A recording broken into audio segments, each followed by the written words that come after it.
So, we're going to introduce the topic about the strength of acid and alkali today. In this page, we can see or we can have a revision on the ionization of acid and alkali. So, as we may have mentioned, the acidic property will not show when an acid without water. So here shows an acid after they dissolve in water, they undergo ionization to give hydrogen ions, and of course, you have to understand that the hydrogen ion will be contribute to the acidic properties of any acid.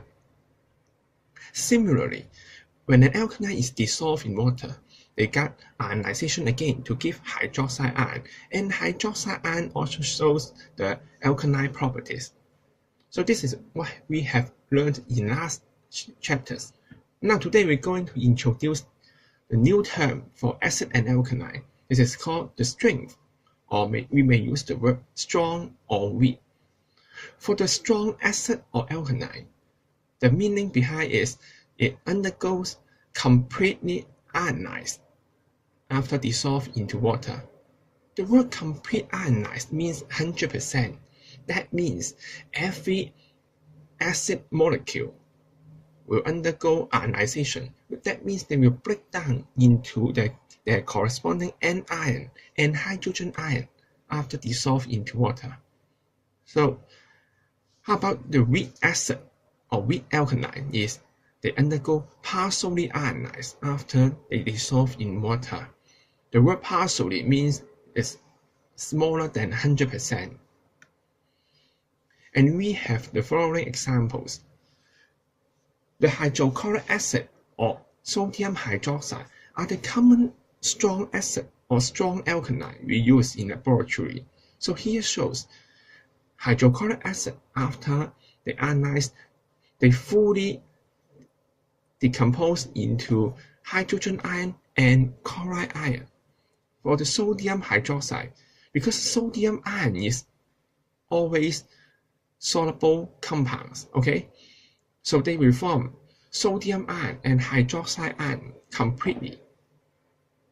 Well, on the other hand, ethanoic acid or ammonia solution are the common weak acid or weak alkali we use in laboratory. Okay, for example here, ethanoic acid after they dissolve into water, okay, only 1% of the ethanoic acid molecule can undergo ionization to give you the ethanoic ion and hydrogen ion.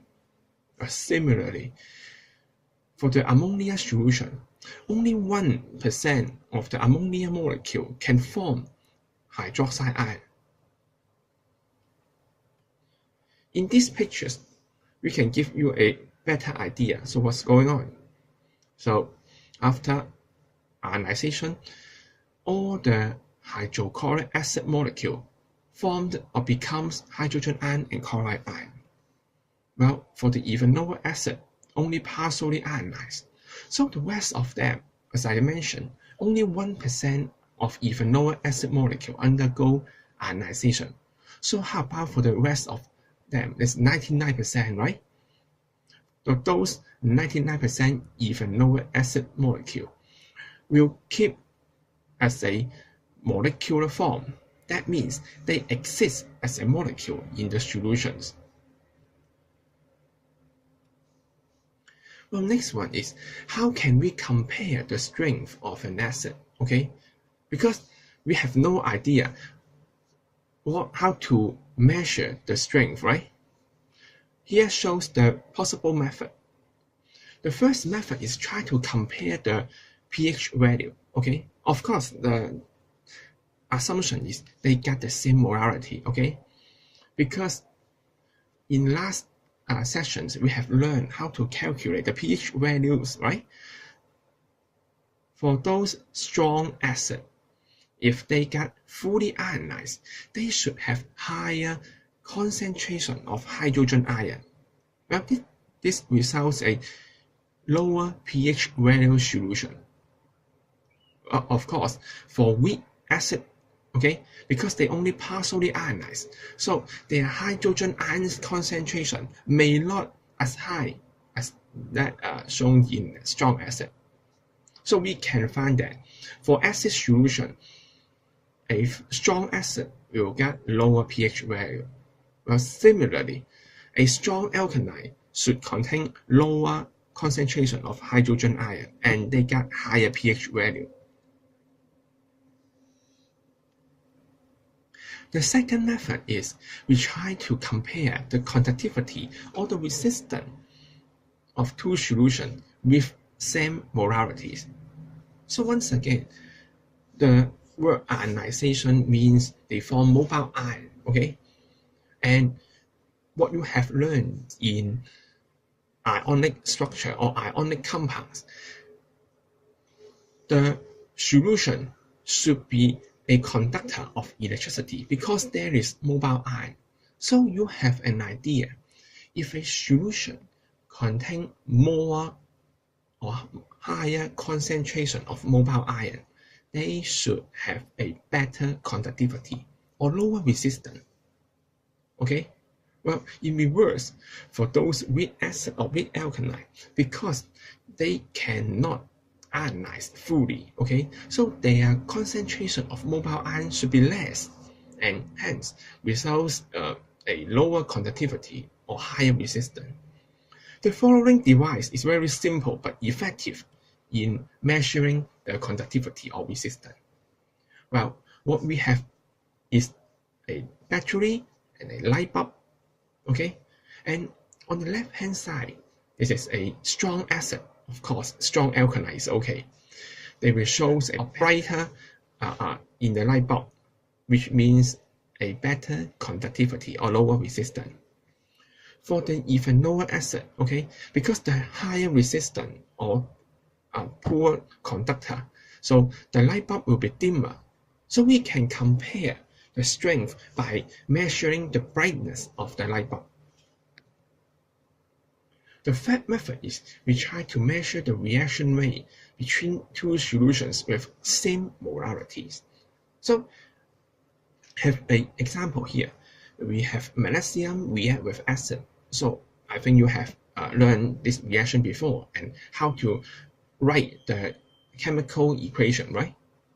For the strong acid, because there is higher concentration of hydrogen ion, so the reaction rate should be faster.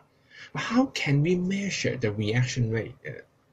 Okay, is try to measure the bubble evolve rate. Okay, so if the faster reaction, the bubble should be evolved at a faster rate. Well, I need to emphasize here, the bubbles are evolved at faster, but not more. Okay, for the weak acid, the bubbles will evolve at a slower rate. So here is a picture.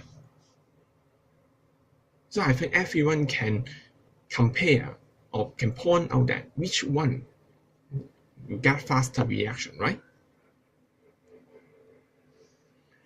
Well, the fourth method, so this is not mentioned in the notes, okay, is try to compare the heat energy evolved in a reaction.